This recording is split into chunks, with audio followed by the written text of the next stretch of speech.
Et ça s'est fait assez naturellement, parce que c'est vrai que souvent, les parents, notamment, ont peur quand les enfants disent bien sûr, je veux jouer. Oui, mais bien évidemment, surtout en plus, encore une fois, je reviens étant dans les Hautes-Alpes. Voilà. Donc mes parents, bien sûr, ils me l'ont jamais dit, mais je pense qu'ils devaient avoir une petite crainte, bien évidemment. Mais en tout cas, j'ai des parents formidables qui ont toujours cru en moi, qui m'ont toujours soutenue et qui m'ont aidé aussi à avancer et à faire ce que je voulais faire. Et je pense qu'ils ont la bonne démarche parce qu'en fait, eux, ils m'ont toujours dit, nous, si on te voit heureuse, même si c'est pas notre vie, mais si on te voit heureuse, on est heureux. Donc, à partir de là, vous dites, OK, merci papa, merci maman d'être là, en fait. Oui, ça donne le socle qui permet de déployer encore plus d'énergie derrière. Exactement, parce que c'est un métier qui, voilà, vous connaissez, si vous rencontrez pas mal d'artistes, il y a des hauts, il y a des bas, donc il faut être très fort mentalement. Il faut être très solide, en fait. Parce qu'on peut être en haut de l'affiche pendant une année et puis pas travailler pendant avoir une traversée. Oui, voilà, exactement. Avoir une traversée du désert. Enfin, c'est vraiment...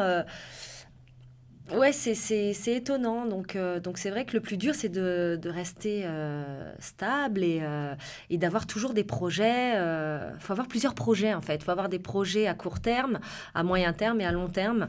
Et comme ça, on enchaîne toujours.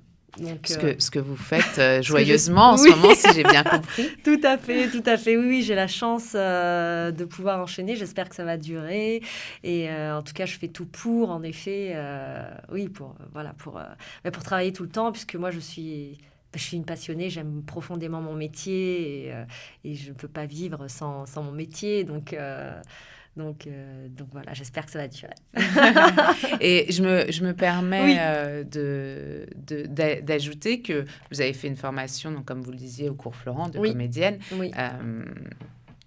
Je ne me fais pas des amis quand je dis, même si c'est un peu moins vrai aujourd'hui, mais le théâtre, les formations de comédiens français ont longtemps été sur... Le texte, c'est un jeu peu psychologique, un peu moins sur le corps, dont vous parliez tout à l'heure, où là, pour le coup, les Chinois sont... Je ne sais pas si vous avez eu l'occasion de voir des spectacles chinois quand vous y étiez. Ça n'a rien à voir. Mais rien à voir. Mais déjà, ils sont très costumés. Ils sont... Ah oui, puis alors, je ne sais plus comment ça s'appelle. Mais en fait, on a vu... Vous savez, où ils changent de visage. Je sais plus comment ça s'appelle. Mais ça, pareil, c'est assez magique. Ils ont donc un éventail, et donc ils font toute une danse corporelle, et en 3 secondes, même pas en 3 secondes, une fraction de seconde, clac, ils changent de visage. Et ben ils ont des masques, mais donc ils changent de visage, et ça, c'est rien à voir. Oui, c'est étonnant. C'est étonnant et c'est hyper enrichissant de voir ça. On est là et puis on voit rien. Ils font vraiment ils balayent leur visage et en 2-2... ils changent, quoi. Donc ça, c'était très, très, très enrichissant de voir ça. Et donc, oui, je disais, les Chinois, il y a beaucoup de travail du corps, du chant. Enfin, ils sont multidisciplinaires comme les Anglo-Saxons, en fait, d'une autre façon, mais... Oui. Et vous êtes multidisciplinaire aussi. Oui, c'est vrai. Pluridisciplinaire. Oui, c'est vrai. Merci, c'est vous gentil. Chantez, vous faites de la danse, vous faites aussi des arts de la rue. Exactement. Je vous laisse développer, vous le ferez beaucoup mieux que moi. C'est gentil, vous avez bien bossé, en effet. Vous savez tout, on ne peut rien vous cacher. Non, c'est vrai, c'est très vrai. En fait, oui, c'est très vrai. Moi, c'est vrai que je suis curieuse et que j'aime les arts vivants, le 7e art, tout ça. Donc, en fait, je me teste et j'aime me lancer des défis. Non, voilà. Donc, en fait, par exemple, je suis aujourd'hui échassière. Donc, je fais donc des échasses. Pareil, j'ai beaucoup travaillé pour arriver... parce que c'est pas évident. Hein. Non, c'est un agrès. C'est un agrès, oui, qui est pas facile, mais qui est le plus, on va dire, accessible quand on n'est pas circassien. D'accord. Voilà. Et comment... Pardon, je vous interromps, non, mais je vous en prie. Je suis curieuse, comment vous en êtes venue à faire des échasses? C'est drôle. En fait, je faisais du théâtre. Il y a eu une année où j'ai fait du théâtre de rue, on va dire, voilà, où j'avais un spectacle sur tréteau. D'accord. Un spectacle de théâtre sur tréteau. Et là, je rencontre des acrobates dans un festival, tout ça, et une autre compagnie qui s'appelle Cirque Asymétrique. Et donc, je rencontre donc des vrais circassiens avec qui ça match vraiment. Donc, du coup, voilà, j'étais curieuse. Il me dit, on va monter un spectacle.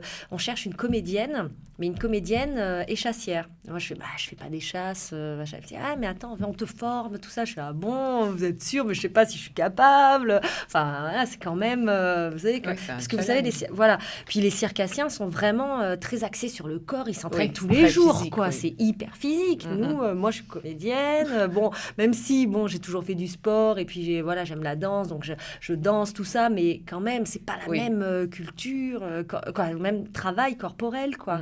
Donc bon, j'ai dit, ok, on essaye, allez, on tente. Donc en fait, ça s'est fait, mais vraiment naturellement. En fait, c'est ces personnes-là qui m'ont dit, tu veux essayer? Tiens, vas-y, une paire d'échasses, elle est monte. Ok, pas difficile, hein? Oui, mais c'est ça. Mais les circassiens sont comme ça. Ouais, et ça, c'est vrai que c'est magique. Ils donnent la chance ils donnent la chance à tout le monde et ils se disent, alors pas tous, bien évidemment, on peut pas faire des généralités, mais en tout cas, eux, ces personnes-là, ils ont senti que. En tout cas, que j'en étais capable. Oui, ils le savaient avant moi, aussi. En tout cas. C'est génial, voilà, ça. Oui, parce que moi, je pensais pas être capable de faire un jour des échasses et de monter à 1m10, 1m20 de hauteur, quoi. Enfin, vous voyez, c'est quand même... Vous rallongez... C'est ça, alors l'apprentissage, ça se passe comment? Alors, on commence d'abord sur des petites. En tout cas, eux... Oui. Comment ils m'ont fait travailler, c'est ça. Donc, j'ai commencé à 50 cm et après, j'ai monté de 10 en 10 en 10 jusqu'à arriver à... Moi, je monte à 1,10, qui est déjà pas mal. Oui. Parce que faut quand même... faut y aller, quoi. C'est pas du tout le même... Déjà, faut pas avoir le vertige, faut pas avoir peur non plus, faut tout anticiper, faut monter les genoux. Le centre de gravité, du coup, bouge. Mais tout à fait. Les appuis bougent aussi, parce que c'est pas nos pieds qui sont au sol. Exactement. C'est pas le pied, c'est un tampon. Donc, on est toujours en déséquilibre. Donc, on a toujours besoin d'être en mouvement parce qu'on ne peut pas rester raide comme ça. Il n'y a pas de stabilité. Non, il y a très peu de stabilité. Tout est en déséquilibre. Donc, il faut aussi... Mais c'est un super travail d'équilibre, en fait. Moi, j'ai vraiment adoré travailler aussi sur le corps et puis me lancer un défi, quoi. Me dire, tiens, est-ce que tu serais capable de ça? Et puis, avec le travail... On y arrive. Donc ça, c'est vraiment ma ligne directrice. Travailler.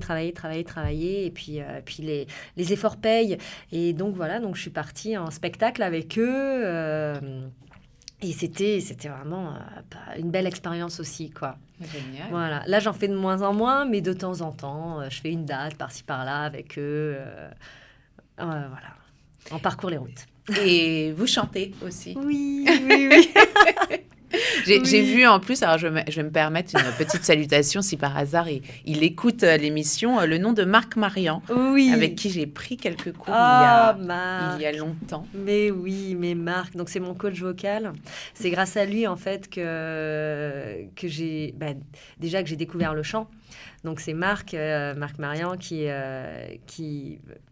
m'a révélé, entre guillemets, mais en tout cas qui m'a donné vraiment le goût du chant.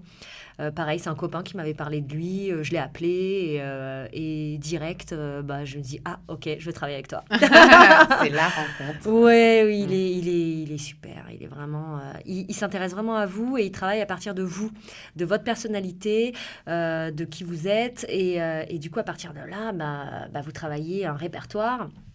Et donc, le petit truc magique aussi qui s'est passé avec lui, c'est que, donc, du coup, il a été contacté par un producteur qui cherchait une chanteuse pour faire un album. Et puis, il a envoyé certains de ses élèves. Et donc, le producteur qui s'appelle Sébastien, mais c'est Stéphane Productions, donc qui lui, m'a choisi. Et donc, je travaille avec lui sur des chansons. Génial. Il y en a déjà 5. Et qui m'écrit mes chansons, c'est Anna Belchaud, ma compère de Galère 5 étoiles. Une belle équipe, une belle petite famille artistique, en fait. Tout à fait, c'est exactement ça. Et pareil, ça se passe en bonne intelligence, tout le monde est à sa place, c'est des rencontres. Voilà, des rencontres merveilleuses. Je crois que j'ai pas arrêté de dire merveilleux, magique, fabuleux, je crois. mais ça fait du bien. On sent que c'est fluide. Après, moi, j'ai tendance à penser que, justement, quand on est, comme vous avez l'air de l'être, au plus juste de soi et dans l'ouverture, les choses se font assez naturellement. Oui, tout à fait. Et dans dans ce côté merveilleux. Mais c'est vrai. Et ça fait du bien. Ouais, merci de partager avec nous ça. Oui, mais c'est vrai. Ouais, mais en fait, c'est vrai quand on est... c'est très juste, en fait, ce que vous dites, Sabine, parce que quand on est centré et quand on est au bon endroit, déjà nous, quand on n'est pas, vous savez, un peu déphasé ou décalé, quand on est au bon endroit, en fait, les gens... Les bonnes personnes arrivent. Et là, je voudrais enchaîner sur pareil, une autre rencontre qui a été très importante et qui est d'ailleurs très importante pour moi. Cette personne-là s'appelle Isaka Sawadogo. C'est un Burkinabé, un acteur très, très, très connu. Vous savez, il a tourné... c'est le méchant dans Guyane, Maroni. Il a tourné dans Maroni, je veux dire. Il a tourné dans Samba. Enfin, je ne vais pas vous faire sa filmographie, mais en tout cas, c'est quelqu'un de très important. Oui. Moi, j'aime bien le décrire comme le Denzel Washington du Burkina Faso. Voilà. J'espère qu'il ne m'en voudra pas quand je dis ça, mais en fait, vraiment, j'ai beaucoup d'admiration pour lui. Je l'aime profondément.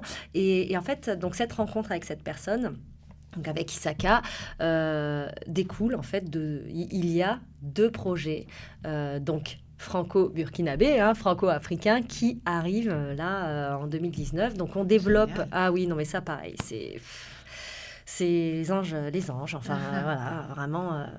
vous savez, quand vous rencontrez les bonnes personnes au bon moment, que vous êtes en phase, que les choses se font. Et donc, du coup, avec cette personne-là, on écrit, en fait, on développe un scénario inspiré donc d'une histoire vraie qui est donc la mienne. Enfin, voilà, je reviendrai. Oui, parce que c'est un bon teaser. comment nous mettre l'eau à la bouche pour effectivement la porte est ouverte en tout cas, avec plaisir de vous recevoir pour la suite de ce projet. Mais déjà, dites-nous ce que vous pouvez nous dire aujourd'hui. Oui, tout à fait. Il y a 2 projets donc avec l'Afrique. Donc ce scénario-là qui s'appelle donc Miss Mob avec Isaka. Donc Isaka, il est producteur, acteur, enfin il est vraiment multiple et lui me permet de réaliser et de concrétiser ce projet-là. Donc en fait donc c'est l'histoire donc de Lila qui va parcourir en fait le Burkina Faso en mobilette. Voilà. Et à travers ça, on va se rendre compte de son histoire personnelle. Vous avez parcouru le Burkina en mobilette? Oui. J'ai fait ça. C'est exactement ça. J'ai fait ça. Ah oui. Ouais. Ah oui. C'est une grande aventure. Mais après, j'ai un autre rapport aussi avec l'Afrique. J'aime profondément l'Afrique qui voilà. Puis après, j'étais longuement amoureuse aussi d'un Africain. Donc bon, tout ça, voilà. Il y a... C'est une grande histoire. Oui, c'est une grande histoire d'amour, exactement, d'amour, d'amour et d'aventure aussi. Ouais. Et donc, du coup, avec Isaka, on développe ce projet-là, donc qui est long, puisqu'il y a tout à faire. Et puis, il y a d'autres personnes aussi, pareil, des petites fées qui interviennent, qui font partie de la partie. Une femme qui s'appelle Aimée Désirée Kizerbo, qui a écrit, donc, avec moi, le roman, donc l'histoire, parce qu'elle, c'est une personne qui écrit vraiment très, très bien. Et donc, je suis partie en résidence là-bas au mois d'août dernier, donc chez Isaka, où on a travaillé donc, avec Désiré sur le texte, tout ça. Donc, on a déjà, si vous voulez, c'est déjà construit. Oui. Maintenant, il y a le scénario qu'il faut faire. Et puis, après, il y a la recherche de financement aussi, ça va être aussi une autre étape, puisqu'il va falloir aussi... On a déjà une production, si vous voulez, au Burkina, donc ça, pour tourner là-bas, il n'y a pas de souci, tout est possible, mais il nous faut, comme c'est un projet ambitieux, il nous faut aussi une production française, donc j'ai des pistes, mais bon, pour l'instant, voilà, on croise les doigts. Voilà, on croise les doigts, on envoie les meilleures énergies pour que ça se fasse. D'ici... un an ou 2, vous veniez nous présenter le film, qu'on aille le voir ça sur grand écran à Paris. Exactement.